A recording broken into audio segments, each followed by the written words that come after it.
Make every night a wonderful journey, no matter where you are. Good night, sweet dreams.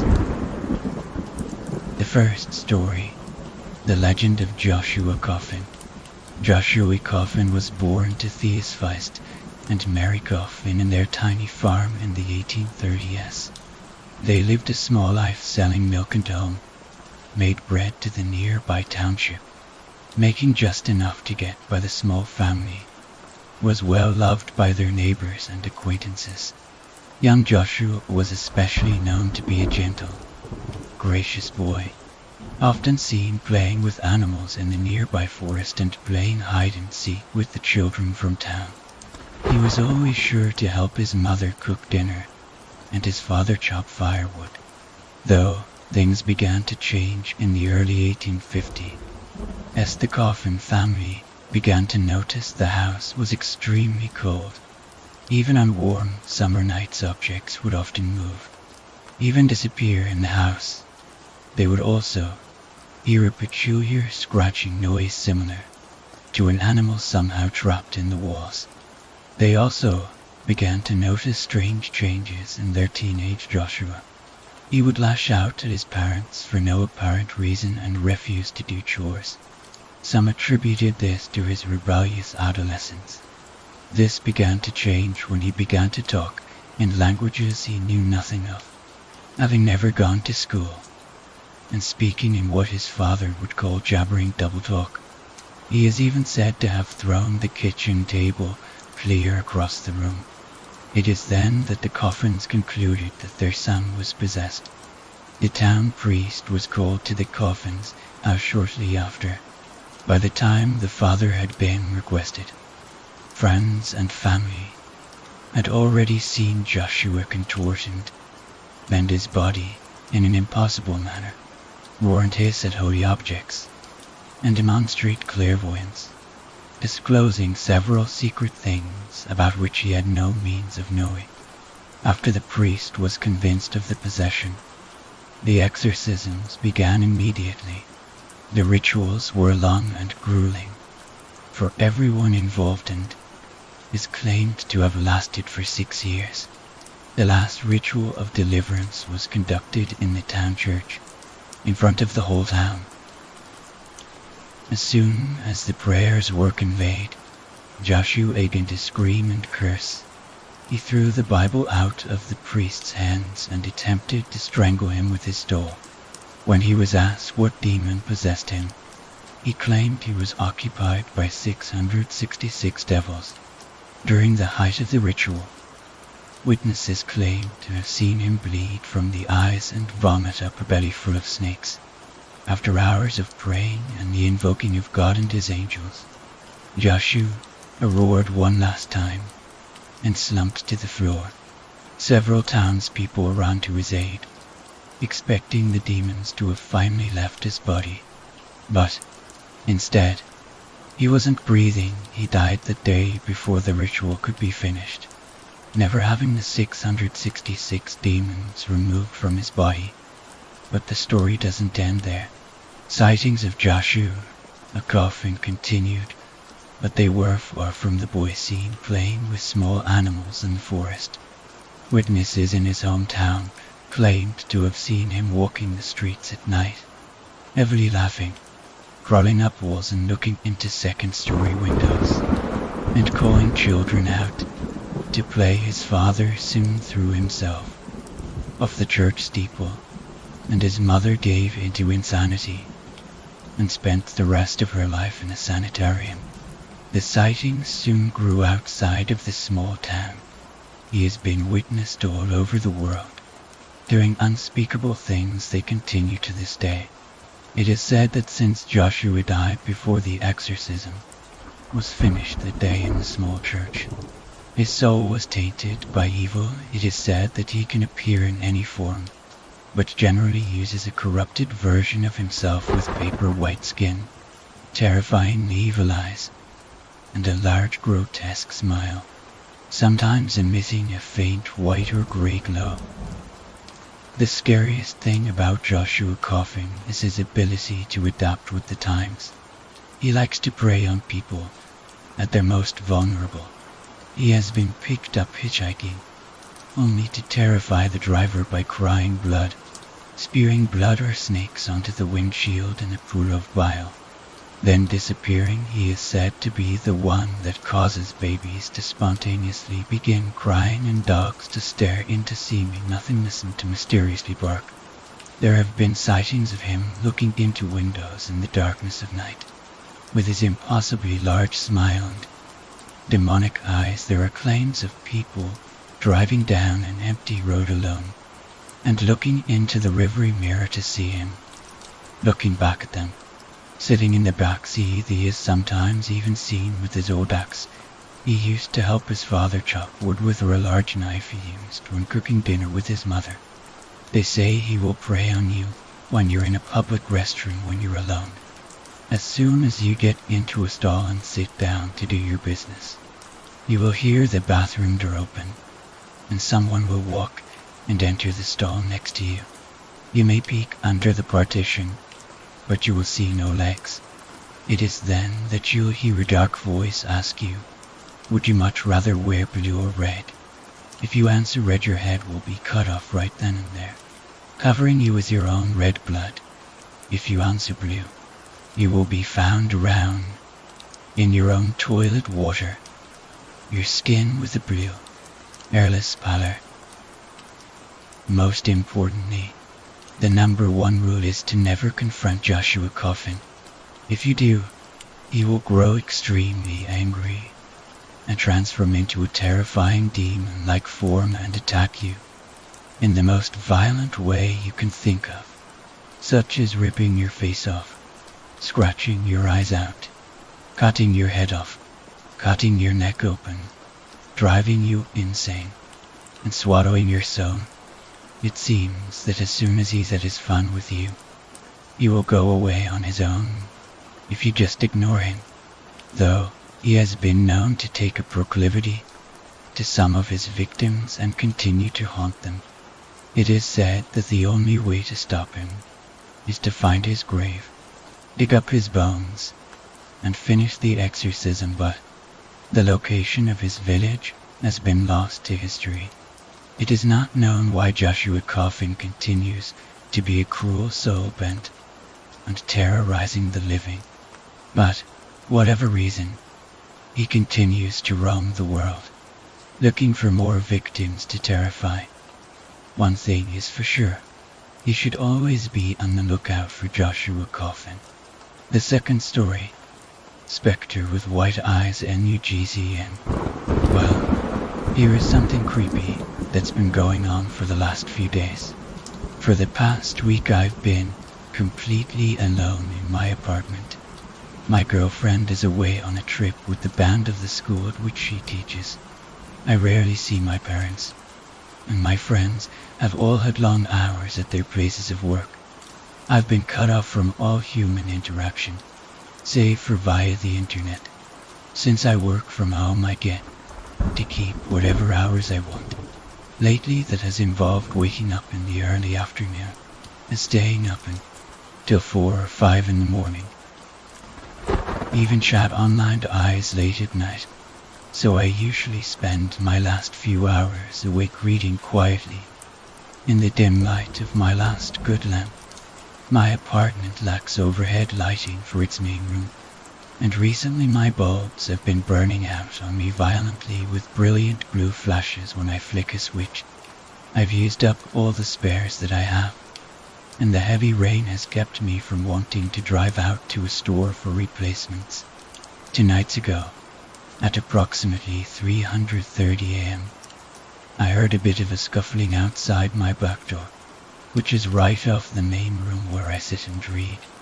Occasionally, if we have company coming, my girlfriend or I will take a full bag of garbage and throw it onto the back porch rather than walk it the whole way to the dumpster. It normally only sits there for that night, and then I take it out the next day. My back porch and yard are fenced in, so it's rare that any animals get to it. I didn't remember having left any bags out there, but I thought she might have put one there last weekend and forgot to tell me about it, and that may be a streak It had jumped the fence and was rummaging through it. I opened the door to a light rain blowing into my face.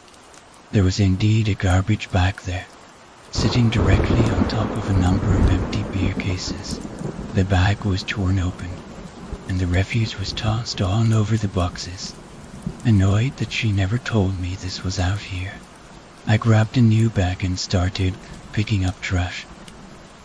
I didn't see a cat, but I heard one. It sounded sick, or maybe in heat, but it was hewling up a storm. It wasn't anywhere in my yard, and the fence is high enough that I couldn't see past it, so I wasn't sure where it was coming from, not wanting to take the wet, smelly bag of garbage into my apartment, nor wanting to walk all the way to the dumpster through the rain. I instead opened the wooden shed that's in the yard and tossed the bag inside. I closed the door and fastened the old rusty latch, so that if the cat came back it couldn't get in. By the time I was done, I couldn't hear the cat anymore. I went back inside, dried off, and didn't think much else of it.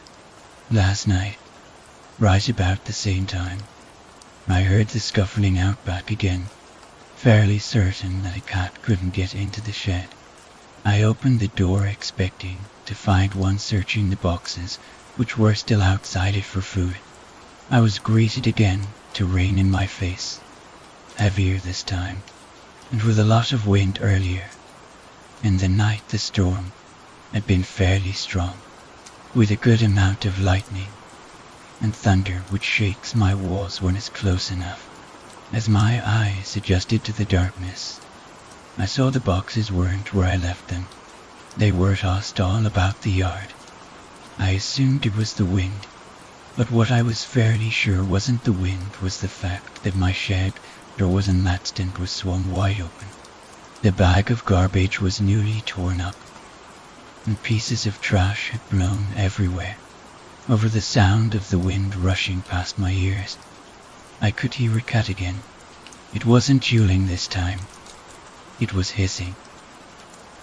I looked around and saw it, in the far corner of the fence.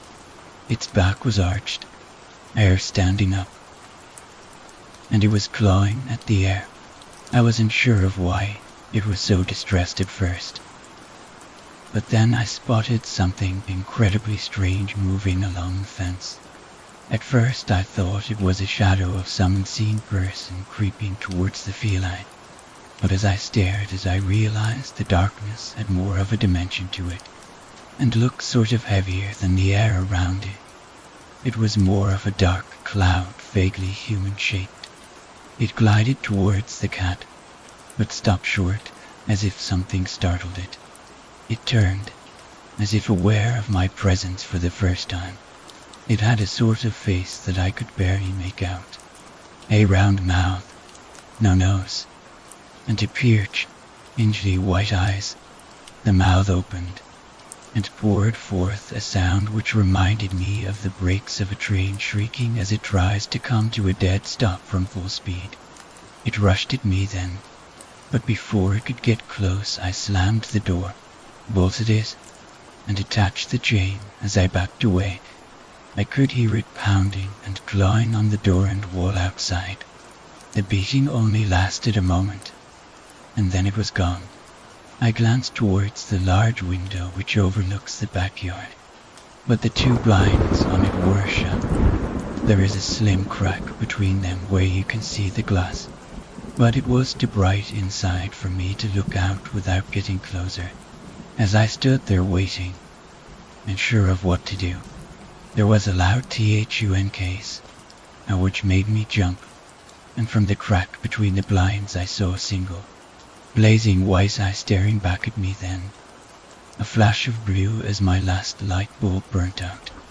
I spent the rest of the night upstairs with a flashlight. Today, while it was still daylight, I cleaned up the boxes and garbage and took them to the dumpster. I drove to the store and bought more bulbs. The weather was alright. It wasn't storming. The rest of the day was normal, and I'd mostly convinced myself that I was seeing things last night. until 330 again, just a few minutes ago. I'm laying on my couch reading, and I heard something in the yard. It scuffled around for a moment, and then there was a slow, deliberate pounding on the back door.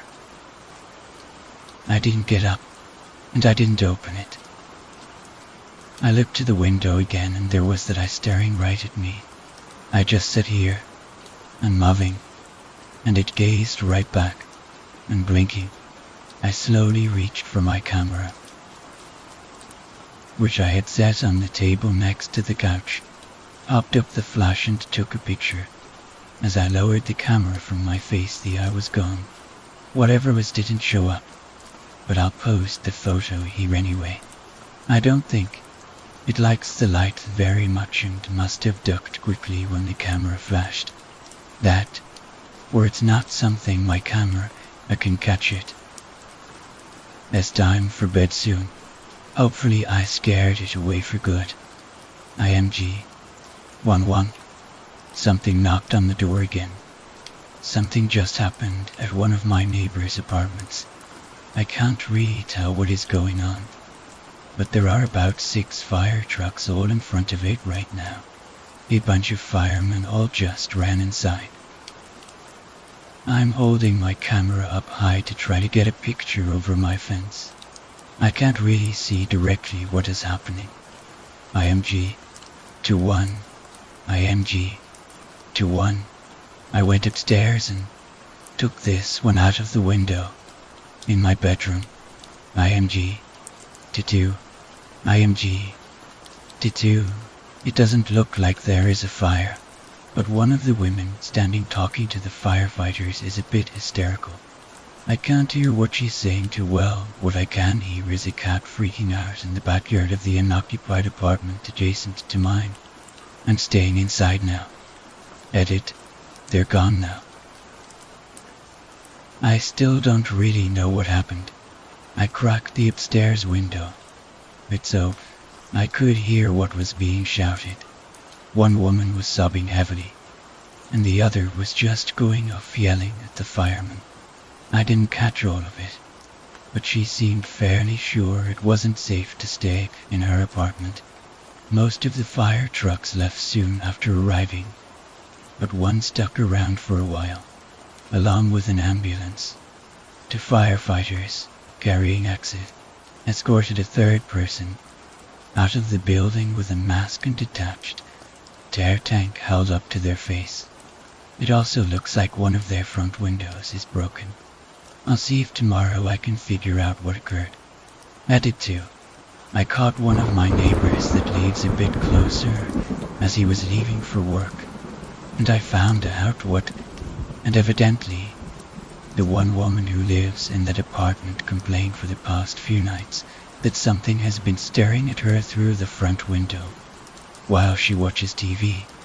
The police did a drive-by a few times, as did the apartment security staff, but they never saw anything. Well, she got up out of bed tonight to grab something to drink out of her kitchen, and there is this thing again staring at her, pressed up against the glass.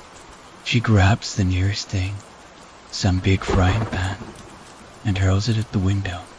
As it smashes through, one of their light bulbs burns out and the bulb itself shatters, the lamp then falling over onto the couch. Well, the couch starts smoldering and fills the place with smoke, and the fire department is called. The 2 people that were downstairs got out really quickly, but the third was still sleeping in his bedroom on the 2nd floor and inhaled a bit of smoke.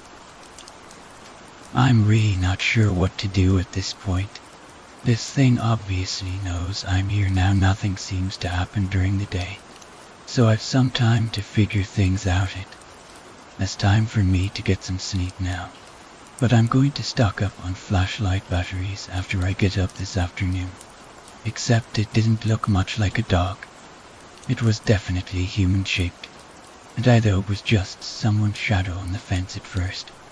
Also, a dog couldn't stand and high enough to look into the top of my window.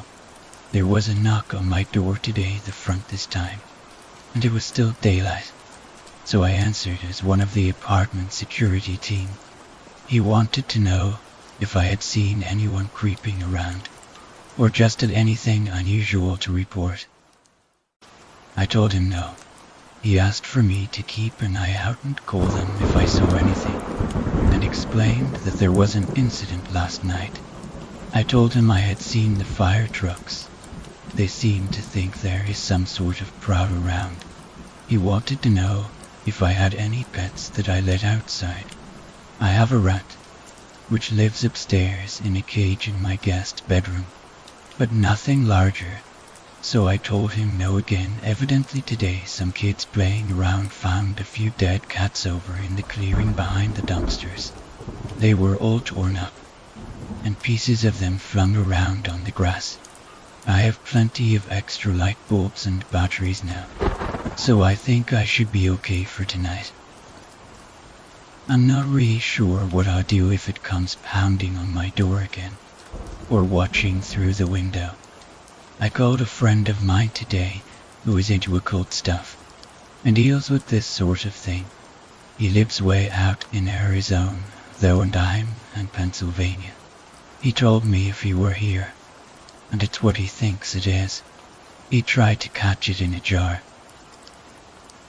I have no clue what that means though, or how one would go about that at all. He mentioned that it's all about knowing the right words to say to it, or something like that, and just being forceful enough to command it.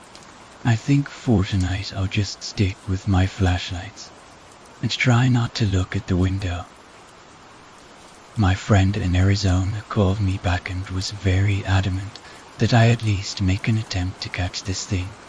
He claims that if it's still only hunting small things, like cats, it's not very strong yet, and if it's going to be stopped it has to be now.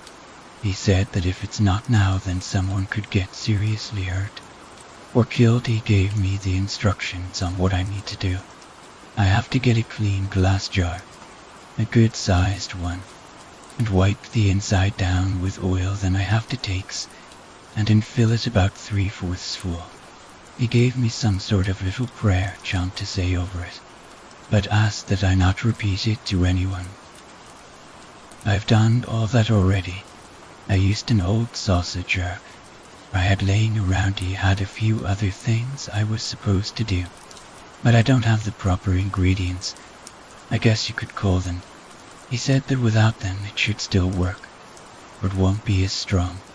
Now, I guess that one of the major things about this sort of spirit, or creature, is that they absolutely despise light, so what I'm supposed to do is if it comes knocking at my door, I knock back exactly the same way. Then I count to 10 and open the door. I take the jar of cinder oil, in which I've now placed a small lit candle, and set it at my feet. That says this thing will get enraged by this and move fast, faster than I can see it.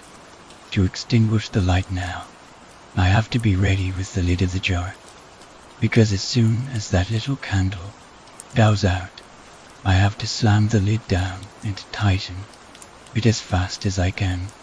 After that, it's supposedly stuck in the jar. I guess in some weird sort of way, it makes sense.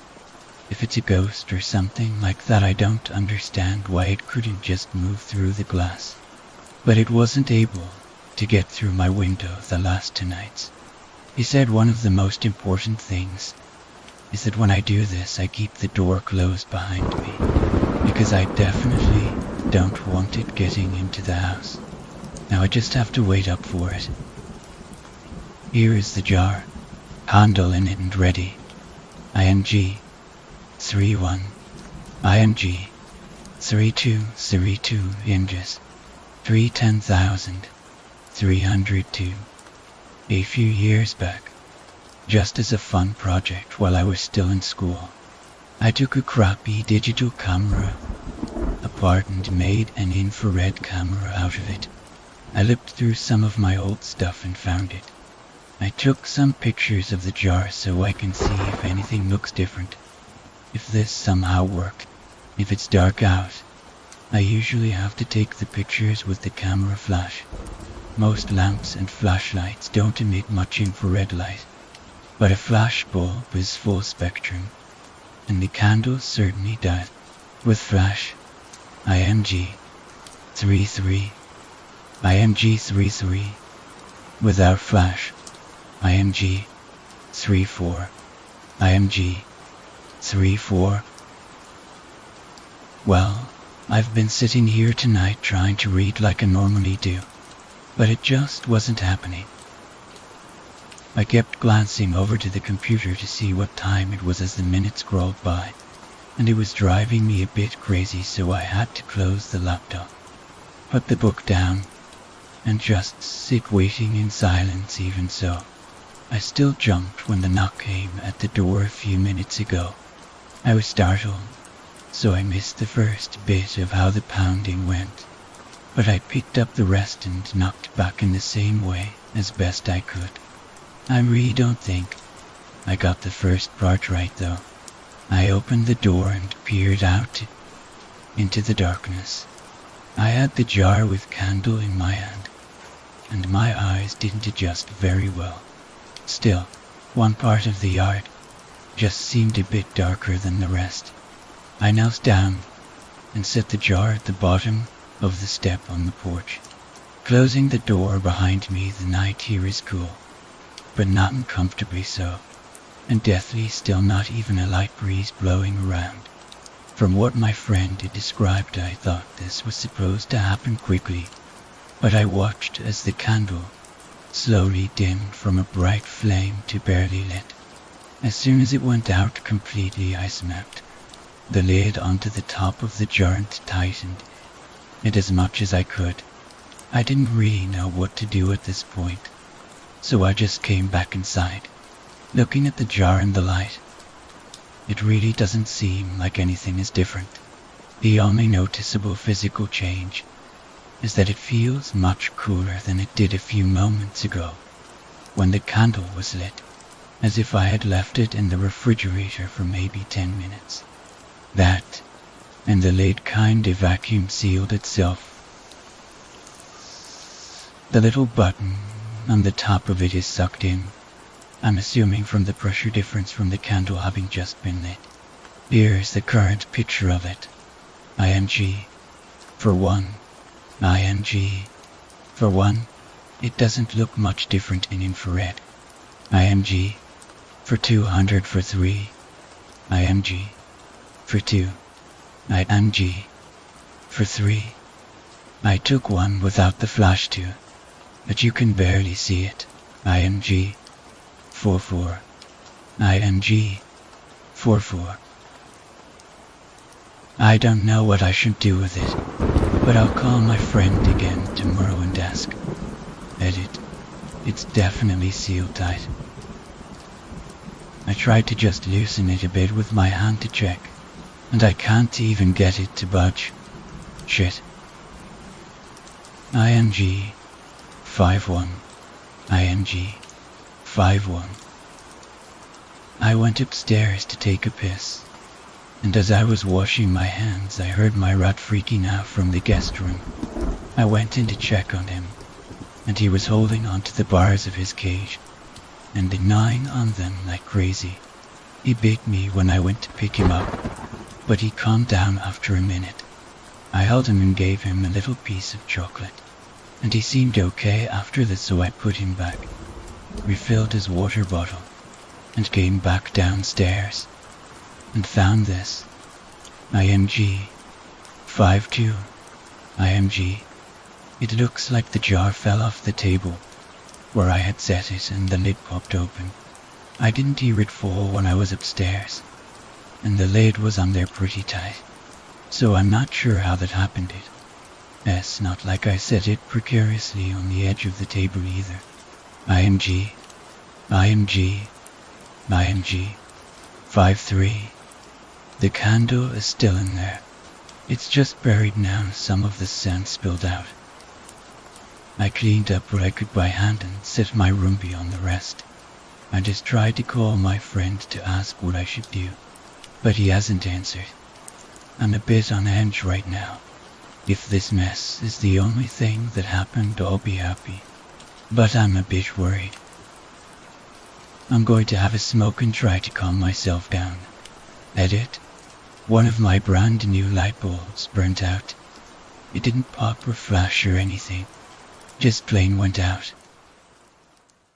I don't know what the heck is going on, because it's not a regular light bulb. It's one of those energy saver spiral ones that's supposed to last 10 years or so. I screwed in a new bulb, and the one seems to be working fine. So it's not the lamp that's the problem. Edit 2. My damn hookah hell over by itself while I was nowhere near it. I was in the kitchen pouring a drink after changing the light bulb, and I heard it crash from the other room. It's small, and it didn't fall off the table, so it's not broken.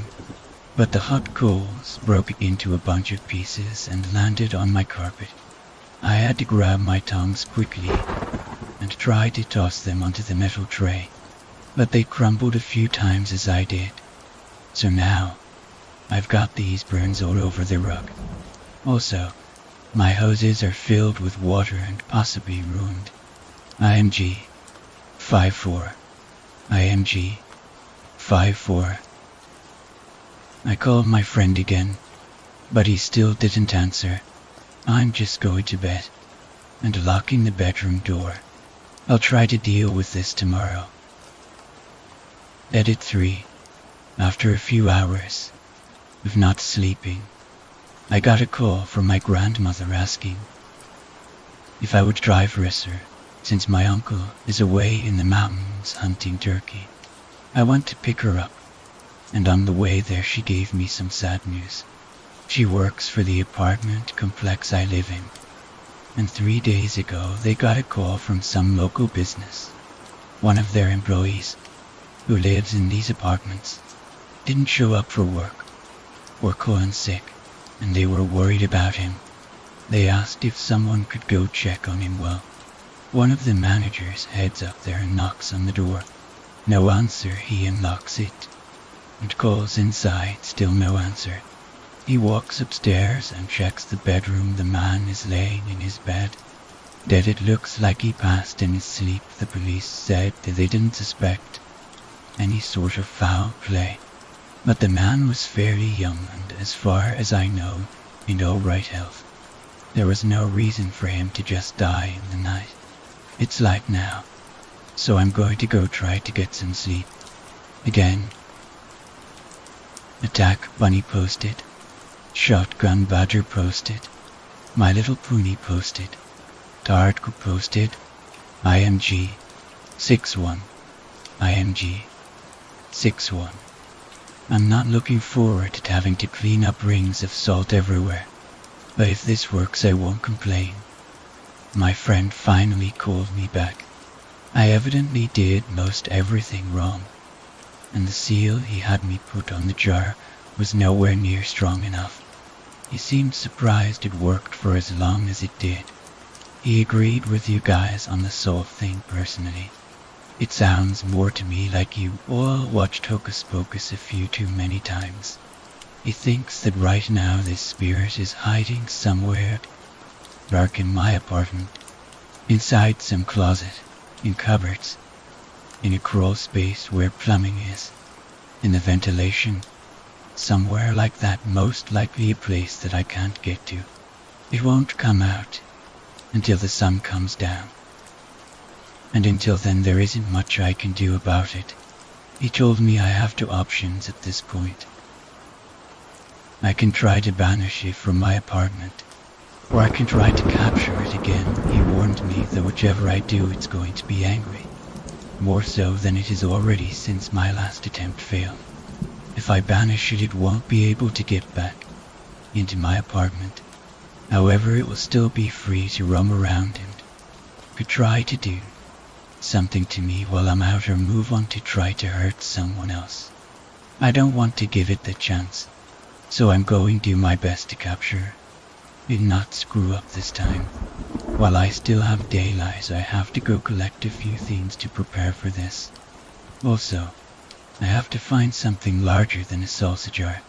He said if I can find something with some sort of symbolic meaning to catch it, and it will be much stronger and be much harder for this thing to break out. Time to go wandering through the woods. Well, I'm back inside. It's going to be dark soon, so I hope I grab the right stuff. This is the start of the field behind the dumpsters. IMG 71. IMG 71. This is where I'm pretty sure they found those cats the other day. It's right off the little path that leads through here, and grass and stuff is all flattened. I'm supposed to take some dirt from here, so I grabbed a little handful. IMG 72. IMG 72. IMG 72. 72. I'm supposed to find some sort of small white flowers. These are tiny, but they're growing on a tree instead of from the ground. I think it might be a dogwood. I don't think they're the right ones, but I took some anyway so I can ask my friend about them. IMG 73. IMG 73. Not too far away, however. I found these. I'm pretty sure this is what he sent me out here to find. They're tiny and growing in little clusters all over the place. It smells like garlic. I took them too. IMG 74. IMG 74. I jumped when I heard a sound and turned to find this rabbit just staring me down.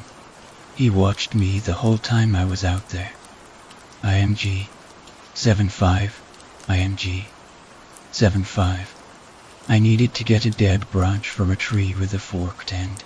This one looked alright to me. IMG 76. IMG 76. IMG. Finally, I had to get some sort of natural nut around here. It had to be whole, with an unbroken shell that was laying not too far from the branch. IMG 77. IMG 77. That was all from the woods. I also needed oil, charcoal, and candles, but I already had all of those. I'm going to call my friend back and make sure I got the right things. I hope so, because the light outside is fading and I still need to figure out what I'm going to trap this thing in. Edit. Shotgun Badger posted. From what he told me before, if I do that it's going to be seriously pissed off. I don't want to take the risk that it's going to go out and hurt someone, or something else. Alright. I got all the instructions from my friend, and I'm fairly certain I'm going to do everything right this time. It's dark outside now, but nothing strange has happened yet. I checked on my rat. He seems fine. I poured a ring of salt all around his cage. I'm currently getting everything else ready, but I thought you all what we've decided that I should try to trap this spirit in. IMG 81. IMG 81. This is an old painting, which I have hanging right at the top of my stairs. It was painted many years ago by a cousin of mine, not a direct cousin, but a cousin on the Italian side of my family. I couldn't tell you how we were actually related. Everyone just calls each other cousin. The painting is supposed to represent a helpless soul falling in towards death. I thought it was fairly appropriate as a place to try to put this thing. Edit. I just had a light bulb burn out on me again. This time, it was one in my kitchen, on the light attached to the ceiling fan. Edit 2. I got curious and took a picture of the painting with my infrared camera. It's creepy to look at. It reflects the light completely differently in infrared, and much of the detail is gone. The only thing you can really see is the skull at the center. IMG 82. Okay, I've finished the first part of the ritual that I had to do. I walked around every room in the apartment, sprinkling oil to anoint the walls, and had a small prayer to say over it. I had to make sure I got every wall, and every tight space, including inside closets and drawers, the windows, the plumbing and furnace space, all of it. From what I understand, this gives the spirit no place to hide, while also effectively seeing it inside the building. If I did it right, it is nowhere it can escape to now. I'm getting the next part set up. I'll take a picture before I do anything once it's ready. Edit. I just fell down the downstairs. I swear to God, something grabbed my ankle while I was on the 4th step from the top, and I tripped. I caught myself before I tumbled the whole way down, but I bashed my knee up pretty good. I was carrying the forked stick at the time too, and it snapped under me now. It's not long enough to reach how I need it to. Alright, here is the setup for the last part of this ritual. IMG 10-1. IMG 10-1. The big fork stick is sitting there touching the painting and next to the candle and oil. It's there to channel energy into the painting. The boxes are because I broke the stick when I fell, and it wouldn't reach the painting from the ground anymore.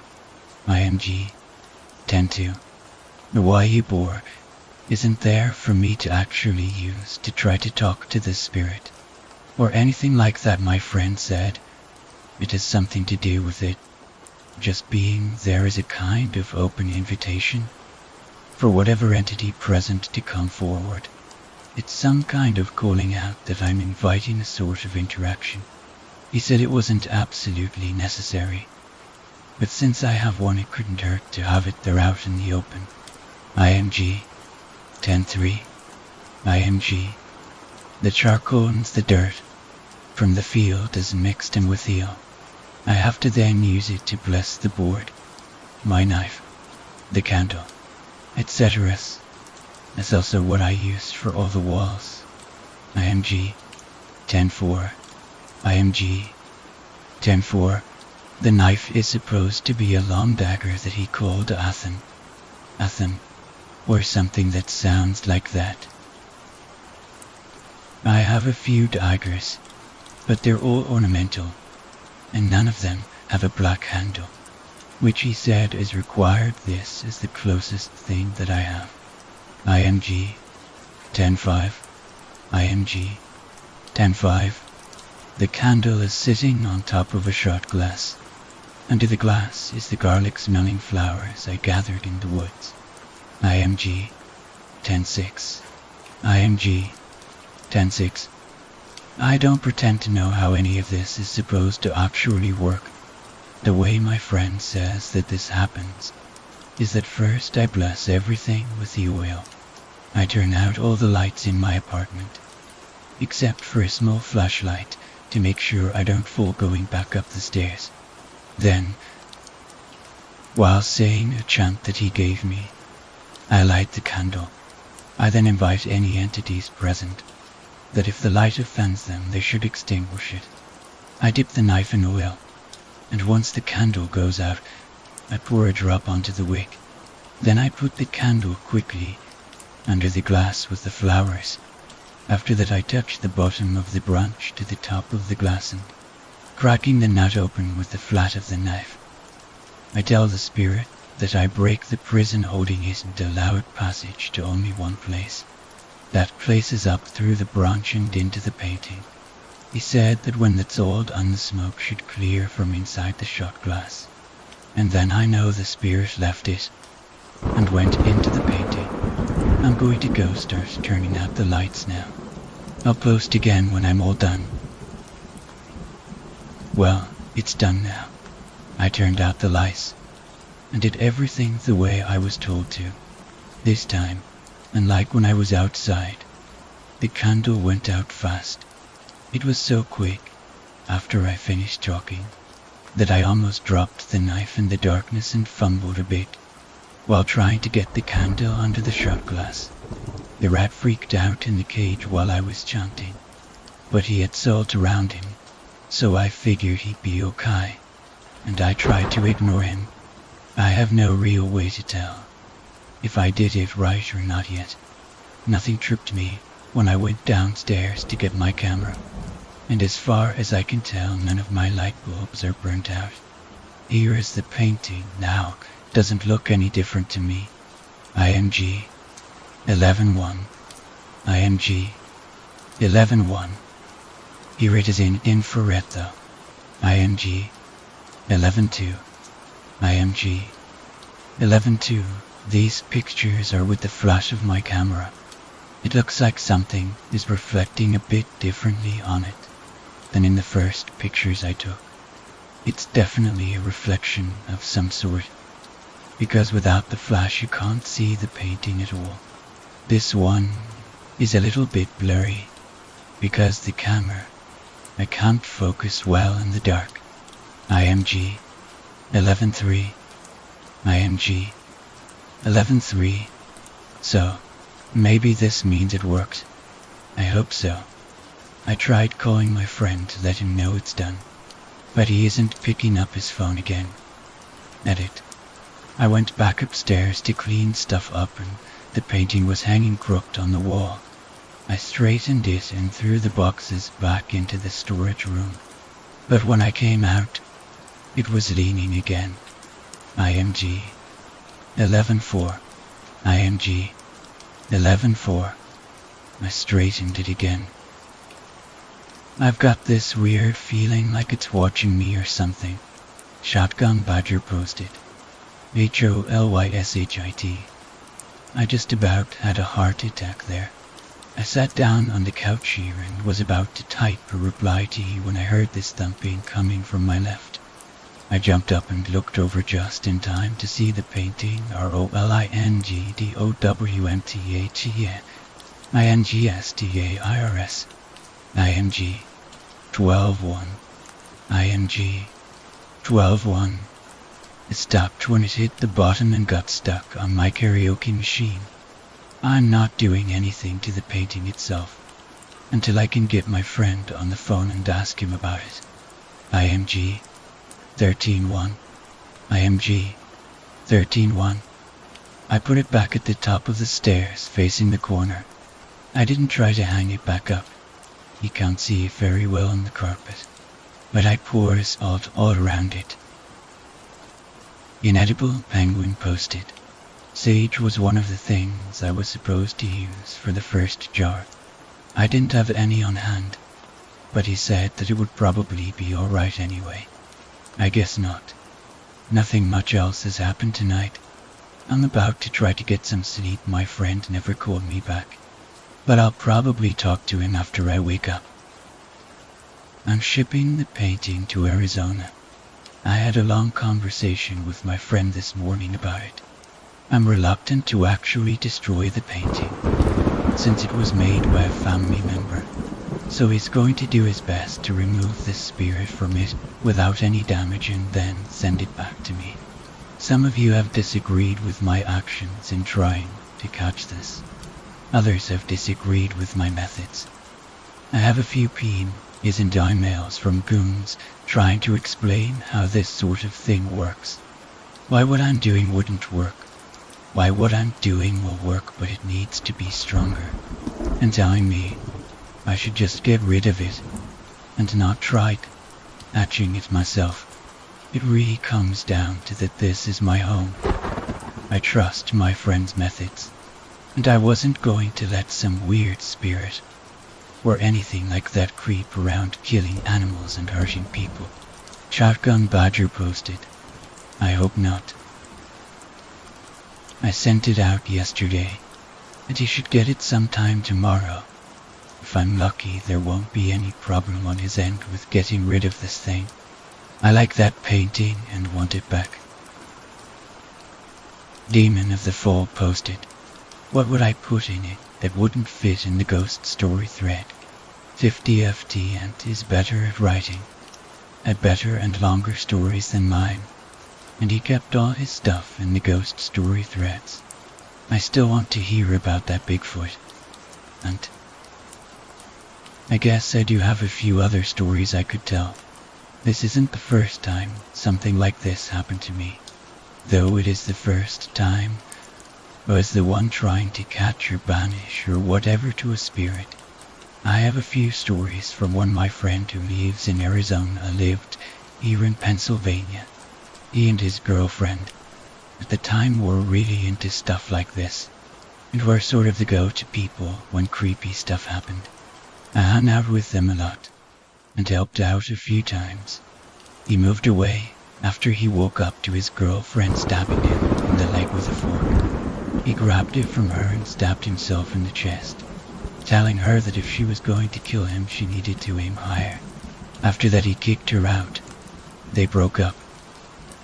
He went to Arizona, and she moved back to Louisiana, where she was originally from. They were both a little crazy. I'll try to think of which would be a good story to tell. In the meantime, I like reading these stories so other people need to keep posting some. Shotgun Badger posted,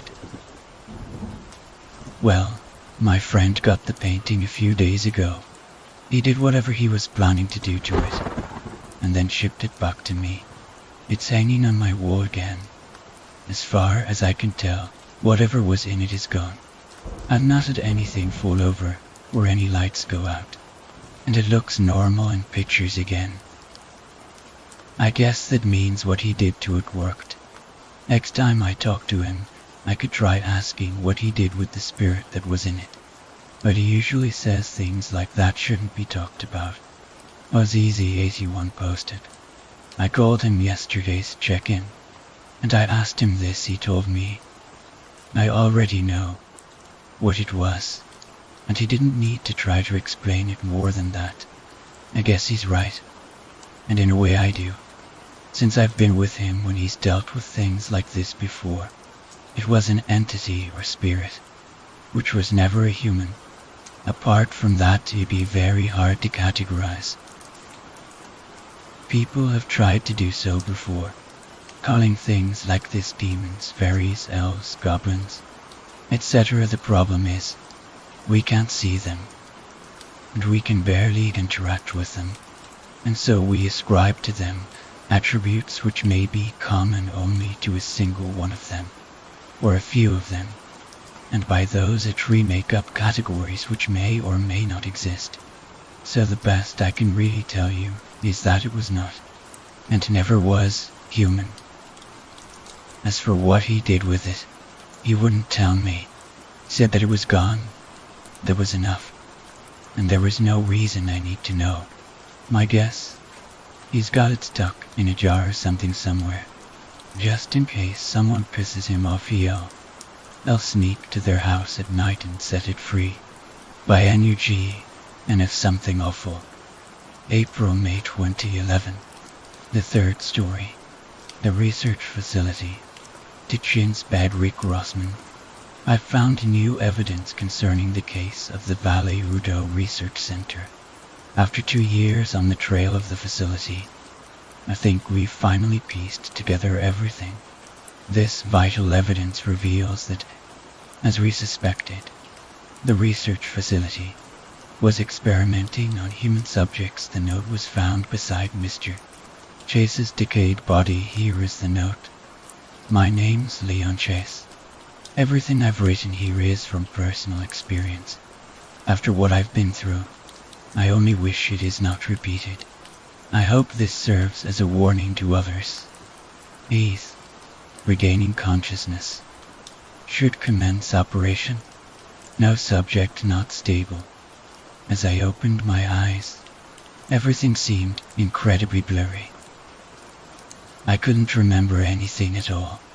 My mind felt completely blank. 3 white figures loomed over me. I could vaguely make out their shapes, but they seemed like scientists. I wasn't sure if I was hearing things, but they seemed like they were talking. As my vision began to adjust, I noticed the red stains on the lab gowns of the scientists. Panic began to build up within me as my head was strapped down in a position where I held a very limited view. I couldn't see the faces of the three men instead. I saw the most horrifying thing. In the background, I saw bodies littered around carelessly on the floor, mutilated and abused, but the most notable abnormality is that everybody had the large holes in the back of their head. I began screaming hysterically. I saw the third scientist motion for someone to restrain me. An assistant entered the room through a door I couldn't see. He quickly injected me with a liquid, which I quickly began to realize was a sedative, and a strong one too. I felt my nerves coming and I ceased to struggle against my captors. They restrained me to the operating table finally. The first scientist spoke. "How are you feeling, Mr. Chase?" I was perplexed. How could this madman possibly know my name? "What the hell's going on?" I demanded. Then the third scientist spoke. "Has no one told you what happened?" "You're answering my questions with more questions. It's not helping me understand a thing." The second scientist then bent down and stared at me. I could still vividly remember his face. He looked like he was in his 30s. His face, a deathly pale, his blue eyes seemed to stare right into my soul. "To put it simply, you're dead, at least. Everyone thinks you are. I believe we should continue this conversation after we complete this operation, before Mr. Chase sedative wears out," said the first scientist. "Oh yes, don't try to struggle. It'll only make things worse for you." The operation was no less terrifying. At least they had the decency to give me some anesthesia. I'm not quite sure what they did, but from the sounds I heard, it seemed they made quite in my body. Their operation was very crude. They didn't drain the blood, so all of it was pouring down my face. As they were attaching some mechanical devices to me, the anesthesia wore off. I blacked out from the mere pain.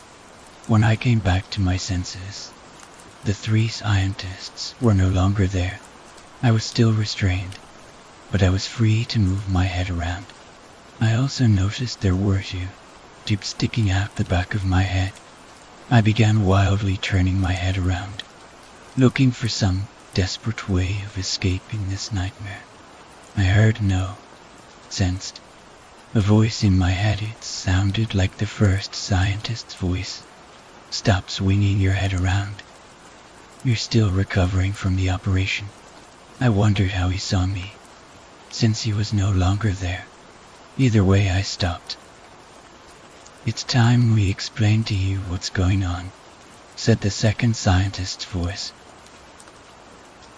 "What you're hearing is actually signals transmitted directly to your brain.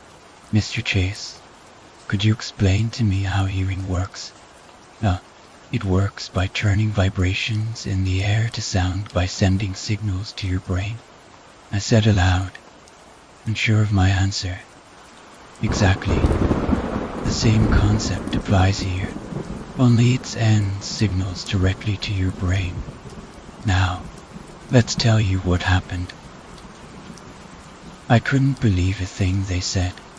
According to them, a few days ago, while I went to the cafe to grab an espresso, they spiked my drink with a coma-inducing drug. My family brought me to the hospital. After a few days, the hospital declared me dead once I was buried. The research team that had kidnapped me now went to retrieve my body. Why me? Why me of all people? They didn't answer that. Maybe because there was no reason. Let me explain. We were about to recreate what we call the thalamus effect. The thalamus is a region of the brain that's linked to the senses. If we can successfully access it, we can create things from the thoughts in your mind. You'll be able to actually see, hear, feel, and the way we'll do that is how? I asked. By scaring the hell out of you. The blood was completely drained from my face and I thought I was scared out of my senses already. Apparently, these madmen want to scare me even more. Great, just great. Mr. Chase, I want you to relax. During our past observations, you were able to successfully lucid dream multiple times before, making you a great candidate, so just relax and try lucid dreaming. As I slipped away, I was suddenly transported in a different world. The whole area was just plain white. I heard the first scientist speak again. I'll be probing your brain and bringing out your darkest fears. Let's begin. I saw the whiteness shift into another world. The atmosphere was bone-chilling around me. It was a deathly black fog. It seemed like a scene from a horror movie. Only that you see, feel, and hear everything around you. I walked around and realized where I was. The cemetery. I walked further up and saw my parents and friends lined up into parallel rows. All in open caskets. In front of each casket was a plaque. I knew what was on each of those, the date and cause of death. I didn't dare glance at them instead. I kept walking forward. I didn't know what to expect at the end when I did reach the end. However, it surprised me and horrified me. In the center was a mausoleum-like structure. As I entered it, the door slammed loudly behind me. There were some torches on the walls that gave light to the building. In the center was a tomb. I leaned forward to read it. It said, Leon Chase, 1989-2011. But the year now is 2011. Suddenly, everything seemed to get sucked into a black hole. Now, I realize all those dead, mutilated bodies with holes in their heads, they were subject to the same experiment as me. Then that means you've done it, Mr. Chase. Thanks to you, we're one step closer to utilizing the human brain to its fullest. But now, you know too much. Last time you died. No, there was no way. I'm going to let myself die in the hands of these madmen. I began to violently tear against the restraints. Rethink this, Mr. Chase. Those tubes in your head are what keep you alive.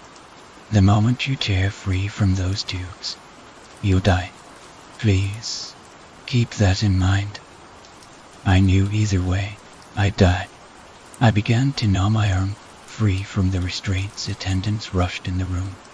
As they were about to reach me, I gnawed myself free from the restraints and made my mad dash towards the exit. I felt an almost unbearable pain as the tubes disconnected from my head. I saw the attendants running towards me. I stumbled towards a dark, secluded area of the facility where I lay. And now, as I write this note, I'm now disoriented and losing massive amounts of blood. I know I can't escape, that I'll die here. The end had come for me. I only wish someone would find this note and bring light upon the horrors that these monsters subjected me, and countless others, to. Goodbye.